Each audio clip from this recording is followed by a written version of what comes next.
Hi friends, अभिमान academy का फिर से आपका स्वागत। और 69,000 शिक्षक भर्ती में 6800 जो यदि ओबीसी एससी के पक्ष में आता है तो उससे क्या फ़ायदा होगा और कॉमन नंबर से क्या फ़ायदा होने वाला है।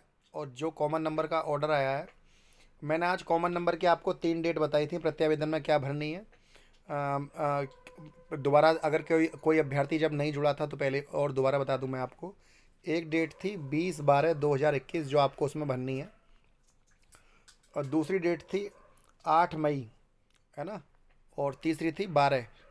पिछली वाली वीडियो देख लें आप, आपको कंफर्म हो जाएगा एक बार कौन कौन सी डेटें हैं इससे पिछली वाली वीडियो। अच्छा, चलिए अब बात करते हैं कि कॉमन नंबर से क्या फ़ायदा होगा। देखिए, जिन जिन जैसे किसी अभ्यर्थी के एक नंबर कॉमन है, मतलब एक नंबर कॉमन से मतलब मेरा ये है एक नंबर कम है उसका लिस्ट में।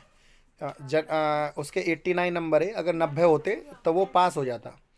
ऐसे ही जनरल में 96 नंबर है, 97 होते, 97 नंबर होते तो वो पास हो जाता 97 नंबर पे। अब इस पास होने का क्या मतलब है?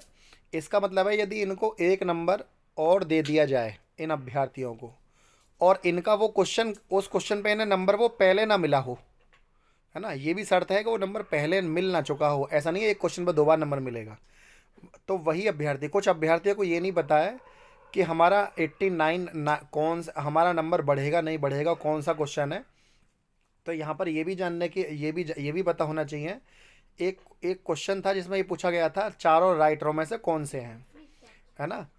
तो उसका ऑप्शन चारों में से कोई सा नहीं था। अब उसका ऑप्शन चारों में से कोई सा नहीं था तो इसका अर्थ क्या हुआ? इसका अर्थ ये हुआ कि जब सारे अभ्यर्थियों को प्रश्न गलत ही होगा। तो ये एक अब बच्चे ने मुझे व्हाट्सअप के माध्यम से पूछा कि सर हमारा तो वो क्वेश्चन सही सही था, हमें कैसे नंबर मिलेगा।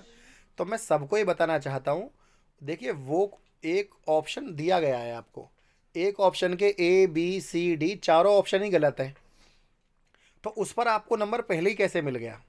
जिस क्वेश्चन के इसका मतलब यह है कि आप पांचवा ऑप्शन लगा कर आए थे जिस पर आपको आयोग ने अलग से नंबर दिया है।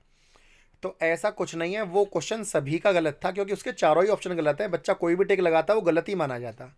तो ऐसे में इसको बोलते हैं कॉमन नंबर। तो इसलिए मैंने इसको यहाँ पर कॉमन नंबर लिखा है। अब आप समझ गए होंगे कि कॉमन नंबर इसको क्यों लिखा गया है। इसका मतलब है जो प्रश्न थी, प्रश्न पुस्तिका में वो नंबर ही गलत था, क्वेश्चन ही गलत था, उसके चारों ऑप्शन गलत थे उस पर। अब वो बच्चे कोर्ट चले गए जिनके 89 नंबर या 96 नंबर थे कि हमें, यदि हमें आप वो एक नंबर देते तो हम मेरिट के अंदर आ जाते। अब मेरिट के अंदर आने का क्या मतलब है? मेरिट के अंदर आने का मतलब है, सपोज करिए कोई लिस्ट 50 नंबर पे लगी है और आपका एक क्वेश्चन गलत, एक आपके बैठ रहे हैं 49 नंबर, और एक नंबर जुड़ने से आपके 50 नंबर हो जाते हैं, और इतने पर सरकार नौकरी दे रही है 50 नंबर पर, 50 नंबर वालों को। तो इसको बोलते हैं एक नंबर मिलकर नौकरी पा जाना, 50 नंबर हो जाना। मैं यहाँ पर एक उदाहरण दे रहा हूँ, कभी आप सोचें कि 50 पर मेरिट लग रही है और मैसेज करने लग जाएं। अच्छा, 6800 में ओबीसी एससी को, ओबीसी और एससी कैटेगरी को यदि 6800 पद मिलते हैं तो यहाँ पर जनरल कैटेगरी के लिए भी एक स्वर्णिम अवसर ये होगा कि सर ओबीसी एससी को वैकेंसी दी गई हैं तो जनरल की सीटें क्यों नहीं जोड़ी गई हैं, है ना। और अगर ये सीटें जोड़ी जानी थी तो जो 69,000 शिक्षक भर्ती हैं उसमें ये पहले से समाधान क्यों नहीं किया गया? क्योंकि ऐसी स्थिति में से सरकार जो है बचना चाहेगी किसी भी ऐसी परिस्थिति से जिसमें सरकार जो है किसी भी जातिगत व्यक्ति को अपनी नौकरी देकर अपना बचाव तो सरकार करना चाहेगी। इस तरह से तो सरकार अपने आप को बदनाम नहीं कराएगी ना कि हमने ओबीसी एससी को पद दिए और जनरल वाले छोड़ दिए। जबकि जनरल कैटेगरी के जो छात्र हैं वो भाजपा सरकार से शुरू से ही जुड़े हुए हैं, आपको पता भी होगा इस चीज़ को लेकर। तो कुल मिलाकर बात यह है कि ऐसे किसी भी लिस्ट में जहां पर आपको याची लाभ मिलने का वो रहे अंदेशा। अच्छा, यहाँ पर कुछ बच्चे कह रहे हैं कि सर हम शांत बैठे रहें तो भी क्या हमारे लिए अच्छा हो जाएगा? देखिए, मैं आपको ये बताऊं कि जब भर्ती प्रक्रिया चल रही हो तब तो वहाँ पर कुछ भी हो सकता है।